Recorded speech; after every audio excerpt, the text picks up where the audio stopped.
दोस्तों नमस्कार। आज के फनकार कार्यक्रम में आज हम हिंदी सिनेमा के एक अजीमुशान अभिनेता, निर्माता और निर्देशक की बातें करने जा रहे हैं।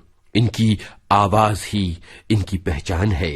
ये हैं सोहराब मोदी। ऐ निगहबाने वतन, ऐ मर्द मैदाने वतन, तेरे दम से है बहारों पर गुलिस्ताने वतन।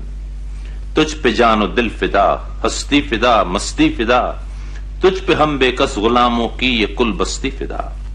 आह तेरी अर्जमंदी को पहुंच सकता है कौन, तेरी रूहानी बुलंदी को पहुंच सकता है कौन। सोहराब मोदी को सही मायनों में वतन परस्त अभिनेता, निर्माता और निर्देशक कहा जा सकता है।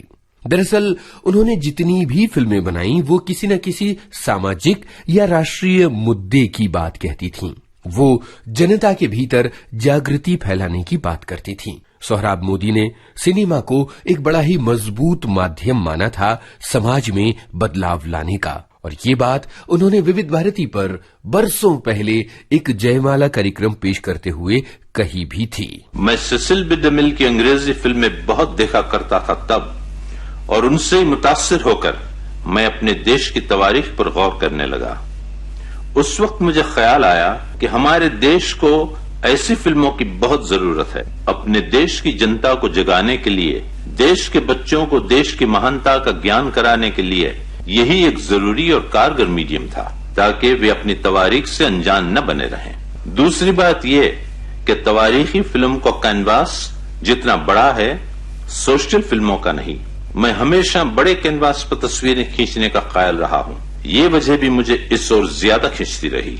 तीसरी वजह यह कि हर कलाकार अपनी कला के पनपने के लिए अधिक से अधिक स्कोप चाहता है, जो मेरे ख्याल से ऐसी फिल्मों में ही मिल सकता था मुझे। मसाला मसाला मसाला, ये नजाकत ये आलम शबाब का, एक प्याला भरा है शराब का। ओ कहीं धड़के ना, ओ कहीं धड़के ना, वाला मसाला मसाला मसाला, वाला मसाला मसाला मसाला। हर कलाकार की अपनी एक रुचि होती है। मेरी रुचि इसी तरह के पात्रों में अधिक थी। कलाकार में खास ऐतिहासिक पात्रों को अपने में जज्ब कर लेने की योग्यता चाहिए, और फिर सबसे जरूरी बात यह कि उसके दिल की लगन और बेचैनी उस पात्र को सही रूप में रखने की काबिलियत रखता हो। मैं उन ऐतिहासिक घटनाओं से इतना प्रभावित हो चुका था कि पृथ्वी वल्लभ, झांसी की रानी या सिकंदर को मैं जीता जागता देखता था। मेरी ये फिल्में काफी पहले बनी हुई हैं। जिंदगी है प्यार से, प्यार में बिताए जा, जिंदगी है प्यार से, प्यार में बिताए जा। हुस्न के हुजूर में अपना दिल लुटाए जा, हुस्न के हुजूर में अपना दिल लुटाए जा, अपना सर झुकाए जा। जिंदगी है प्यार से, जिंदगी है एक रात, प्यार उसमें है चिराग। जिंदगी है एक रात, प्यार उसमें है चिराग। ये चिराग जितनी देर जल सके जलाए जा, ये चिराग जितनी देर जल सके जलाए जा, रोशनी लुटाए जा। जिंदगी है प्यार से, प्यार में बिताए जा, हुस्न के हुजूर में अपना दिल लुटाए जा। आपको बता दें कि सोहराब मोदी का जन्म मुंबई में हुआ था और वो एक पारसी थिएटर एक्टर हुआ करते थे। कुछ खामोश फिल्मों में भी उन्होंने अभिनय किया था। शेक्सपियर शैली के नाटकों में अभिनय करने के लिए वो काफी मशहूर हो गए थे। उनके भाई की थिएटर कंपनी थी जो सारे देश में घूमती थी और टूरिंग थिएटर कंपनी के जरिए अलग अलग शहरों में नाटक खेले जाते थे। सोहराब मोदी इस थिएटर कंपनी के लिए काम करते थे और दर्शकों के बीच खूब वाहवाही बटोरते थे। ऐ दुनिया मक्कार अय्यार, तुझ पर खुदा की मार, तू वो जाम है जो बादे फिस्क और फुजूर से भरा है, तू वो चमन है जो हवाए मासियत और फरेब से हरा है कोई चीज के मिसले नाम है उनका, लोग किस चीज को दुनिया में वफा कहते हैं, मले का अख्त करे बाद वफात सुल्तान, ये बेहयाई नहीं तो इसे क्या कहते। अफसोस मेरे बाप की मौत को मुद्दत भी गुजरने न पाई कि शादी रचाई और वो भी मेरे बाप का भाई। ऐ औरत नासजाई, तुझे ये सूरत क्यों कर पसंद आई? जिन हाथों का व्रम भी उतरने न पाया, तिस पर मेहंदी का रंग चढ़ाया। कहां वो सुल्तान आदिल और कहां ये शैतान नाकाबिल।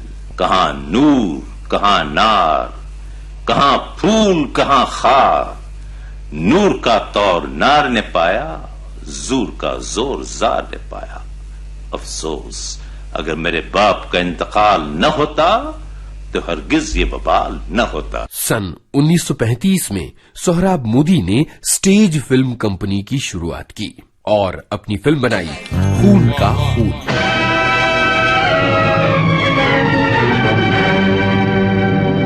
ये फिल्म शेक्सपियर के नाटक हैमलेट पर आधारित थी।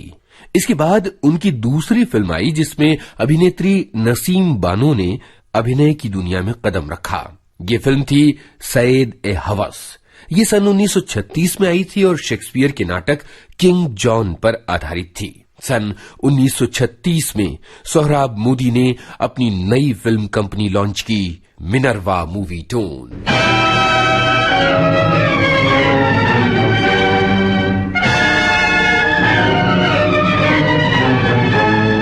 मिनर्वा मूवी टोन के तले सोहराब मोदी ने जो शुरुआती फिल्में बनाई वो किसी न किसी सामाजिक मुद्दे पर आधारित थीं, जैसे कि सन 1938 में आई फिल्म मीठा जहर शराबखोरी के मुद्दे पर आधारित थी और ये दिखाती थी कि शराब का नशा किस तरह से घर, परिवार और समाज को बर्बाद करता है। सन 1938 में ही उनकी फिल्म आई तलाक। ये फिल्म तलाक की शिकार महिलाओं पर आधारित थी और ये बताती थी कि किस तरह से जिन महिलाओं के पति उन्हें तलाक देकर चले जाते हैं, उनकी जिंदगी कितनी मुश्किल हो जाती है। अब आपको ये बताया जाए कि मिनर्वा मूवी टोन की 3 जानी मानी फिल्में कौन सी थीं जिन्होंने एक फिल्म कंपनी के तौर पर मिनर्वा की जड़ें खूब गहरी कर दी। सन 1939 में आई सोहराब मोदी की नायाब फिल्म पुकार।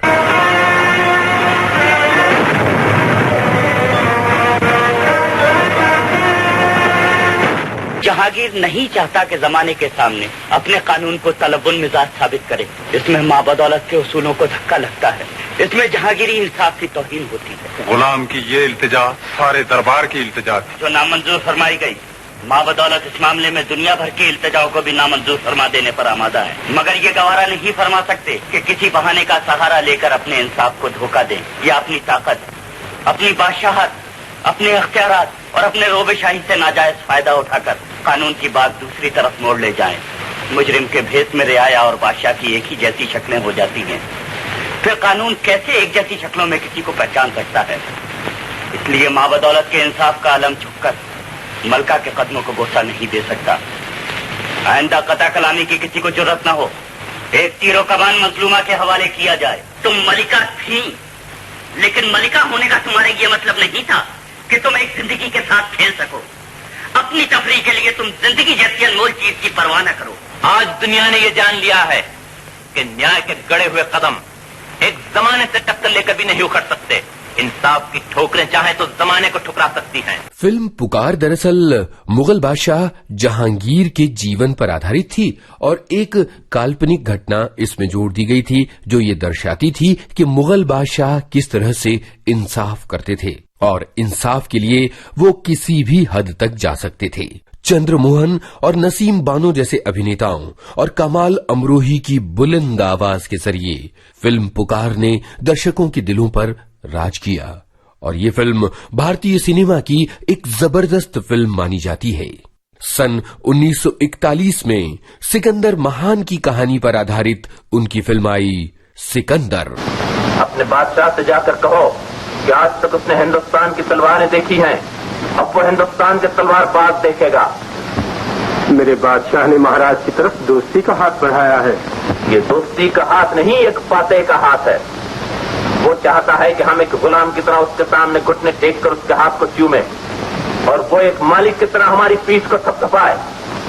गुरु ने दूसरों का सिर अपने सामने झुकाना सीखा है, अपना सिर दूसरों के सामने झुकाना नहीं सीखा। तो मैं जाकर क्या कहूं? कहो आपने हमारा अपमान किया है, हम इस अपमान का जवाब तलवार से देंगे। फिल्म क्रिटिक्स मानते हैं कि सोहराब मोदी की सबसे महान फिल्म थी सिकंदर। ये फिल्म सन 1941 में आई थी और सिकंदर की भूमिका सोहराब मोदी ने पृथ्वीराज कपूर को सौंपी थी। कहते हैं कि ये फिल्म पृथ्वीराज कपूर के अभिनय की ऊंचाई थी। उस जमाने में जिस तरह से फिल्म सिकंदर का निर्माण किया गया था, उससे फिल्म क्रिटिक्स ने यही कहा कि ये फिल्म हॉलीवुड की सर्वश्रेष्ठ फिल्मों से टक्कर ले सकती है। फिल्म सिकंदर जब रिलीज हुई थी तब दूसरा विश्व युद्ध अपने शिखर पर था। चारों तरफ तनाव का माहौल था। महात्मा गांधी ने सविनय अवज्ञा आंदोलन की शुरुआत कर दी थी। देश भर में राष्ट्रीयता की लहर चल रही थी। फिल्म सिकंदर ने राष्ट्रीयता की भावना को और भी मजबूत किया। हालांकि ये बात बहुत कम लोग जानते होंगे कि फिल्म सिकंदर के फौजी छावनियों में दिखाए जाने पर प्रतिबंध लगा दिया गया था, क्योंकि अंग्रेज सरकार को डर था कि इस फिल्म को देखकर फौजी भी बगावत पर उतर आएंगे।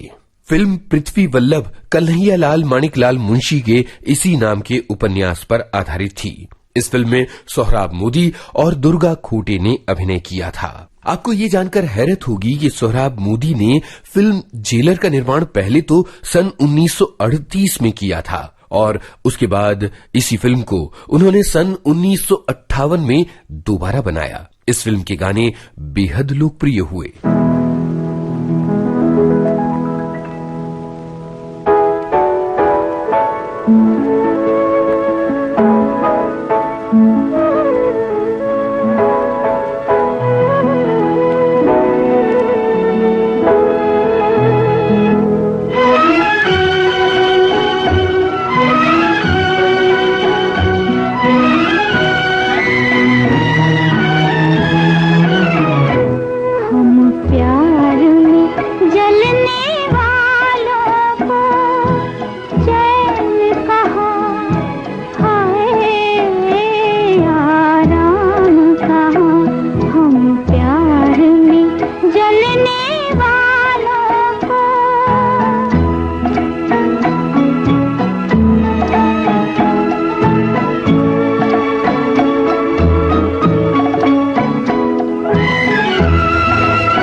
अपना मन छलने वालों को चैन कहाँ, हाय आराम कहाँ, हम प्यार में जलने वालों को। बिमल रॉय खुद बहुत अच्छे डायरेक्टर थे, फिर भी मुझसे हमेशा राय ले लेते थे। मैं उनके साथ हमेशा एडजस्ट करने की भी कोशिश करता था। जैसा कि एक एक्टर को डायरेक्टर के साथ पेश आना चाहिए, उसी तरह कलाकार खास सीन और शॉट में सिर्फ अपने किरदार को उभारना चाहता है, जबकि डायरेक्टर की नजर कहानी, सीन, वातावरण सब पर पूरी पूरी होती है। ये मेरा दीवानापन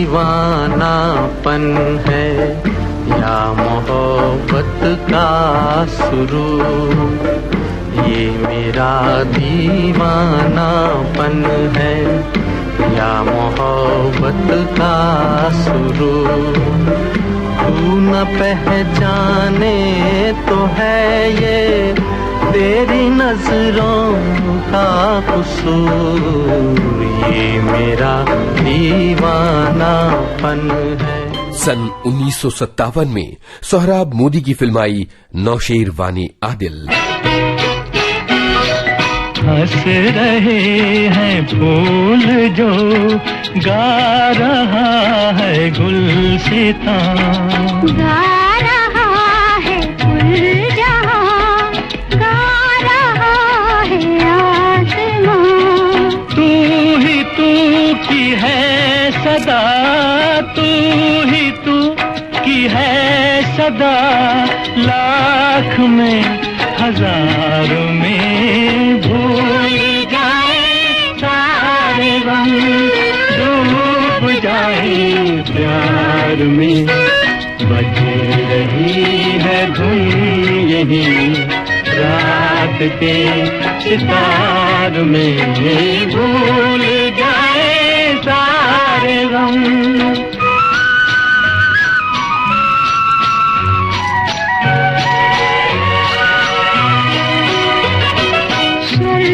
से जो है डरी आ नहीं रही हंसी,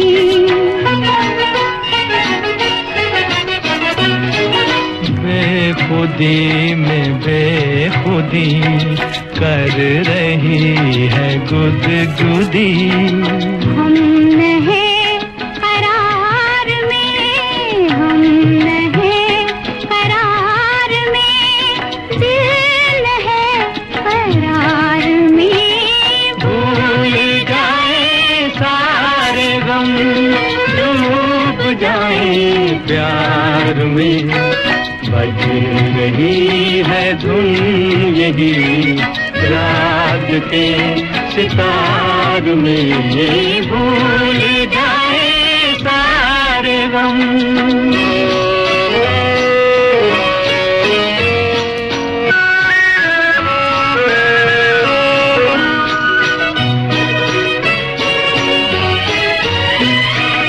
इश्क में ज़रर नहीं, कुछ हमें खतर नहीं, इश्क में ज़रर नहीं, कुछ हमें खतर नहीं, बिजलियों से डर नहीं, बिजलियों से डर नहीं, जल भी जाए आशियाँ, जल भी जाए आशियाँ, मगर बहार में भूल जाए सारे गम, डूब जाए प्यार में, बज रही है धुन यही रात के सितार में, भूल जाए सारे गम। सन 1950 में सोहराब मोदी की फिल्म आई शीश महल। आपको बताएं कि इस फिल्म से जुड़ी एक बड़ी ही दिलचस्प घटना है। मुंबई के मिनर्वा थिएटर में इस फिल्म का एक शो चल रहा था। सोहराब मोदी बीच बीच में ये देखने के लिए जाया करते थे कि दर्शकों पर फिल्म का किस तरह का असर पड़ रहा है और वो किस तरह की प्रतिक्रिया देते हैं। सोहराब मोदी ने देखा कि सामने की रो में एक व्यक्ति आंखें बंद करके बैठा हुआ है। उन्हें लगा कि शायद उस बंदे को फिल्म अच्छी नहीं लग रही, इसलिए वो आंखें बंद करके बैठा हुआ है। बाद में उन्होंने उस व्यक्ति से मुलाकात की और उससे कहा कि अगर आपको फिल्म अच्छी नहीं लगी तो आप सिनेमा हॉल से बाहर जा सकते थे और मैं व्यवस्था कर देता, आपकी टिकट के पैसे आपको वापस मिल जाते। उस बंदे ने कहा कि उसे दिखाई नहीं देता और वो थिएटर में इस फिल्म को देखने के लिए, बल्कि ये कहें कि सुनने के लिए बार बार आता है। आंखें बंद करता है और सुकून से सोहराब मोदी के संवाद सुनता है। मेरी हमेशा ये आदत रही कि मैं अपने रोल को बखूबी समझ लूं, तब आगे बढ़ूं। अपने डायलॉग याद करने और एक एक एक्शन सोच लेने के बाद ही कैमरा के सामने आऊं। जैसे अपनी पहली फिल्म हेमलेट यानी खून का खून के लिए इस डायलॉग को इतना याद कर रखा था। हुस्न वालों की गलियों में जाना नहीं, जहर खाना मगर दिल लगाना नहीं, हुस्न वालों की।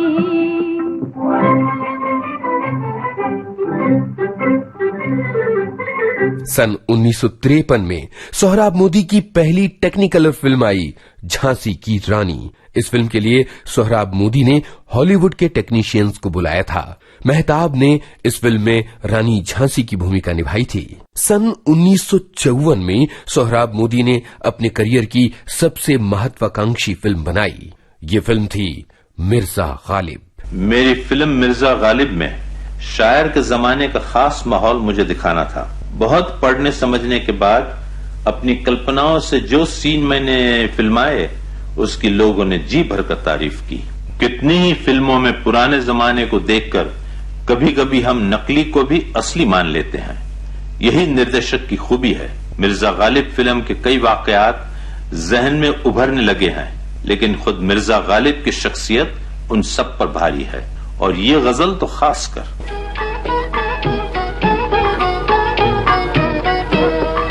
दिल नादां तुझे हुआ क्या है, आखिर इस दर्द की दवा क्या है। दिल नादां तुझे हुआ क्या है,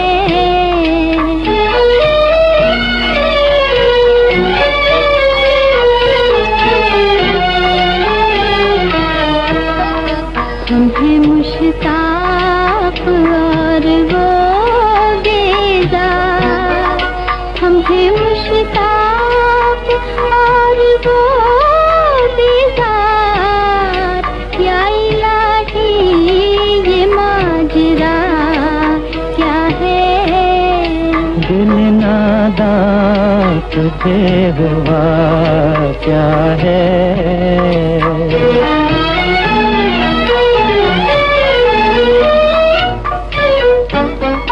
मैं भी मुंह में ज़बान रखता हूँ, मैं भी मुंह में ज़बान रखता हूँ। काश पूछो कि मुद्दा क्या है।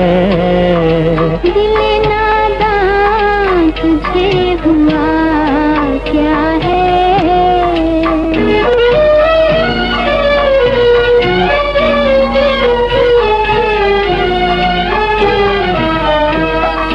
हमको उनसे वफा की है उम्मीद, हमको उनसे वफा की है उम्मीद, जो नहीं जानते वफा क्या है। दिल नादां तुझे हुआ क्या है।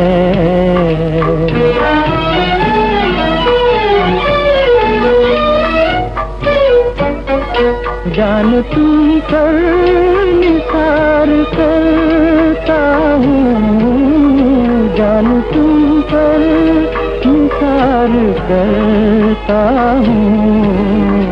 मैं नहीं जानता दुआ क्या है। दिल नादां तुझे हुआ क्या है। आखिर इस दर्द की दवा क्या है। आपको बता दें कि इस फिल्म को सन 1954 में सर्वश्रेष्ठ फिल्म का गोल्ड मेडल मिला था। सन 1955 में सोहराब मोदी की फिल्म आई कुंदन। हमें दुनिया में क्यों पैदा किया तू,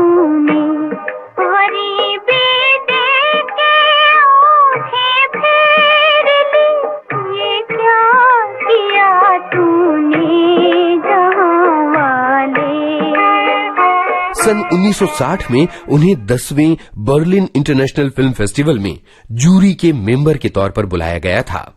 ये उस समय के अभिनेता, निर्माता और निर्देशक के लिए एक बहुत बड़ा सम्मान था। सन 1980 में सिनेमा में उनके महत्वपूर्ण और जबरदस्त योगदान के लिए भारत सरकार ने सोहराब मोदी को दादा साहेब फाल्के पुरस्कार से सम्मानित किया। सन 1984 में 28 जनवरी को सोहराब मोदी ने इस फानी दुनिया को अलविदा कह दिया था। रहिए अब ऐसी जगह चलकर जहां कोई न हो, हम सुखन कोई न हो, हम ज़बां कोई न हो। रहिए अब ऐसी जगह। आज के फनकार कार्यक्रम आज केंद्रित था निर्माता, निर्देशक और अभिनेता सोहराब मोदी पर। शोध, आलेख और स्वर यूनुस खान, संपादन और प्रस्तुति रमेश गोखले।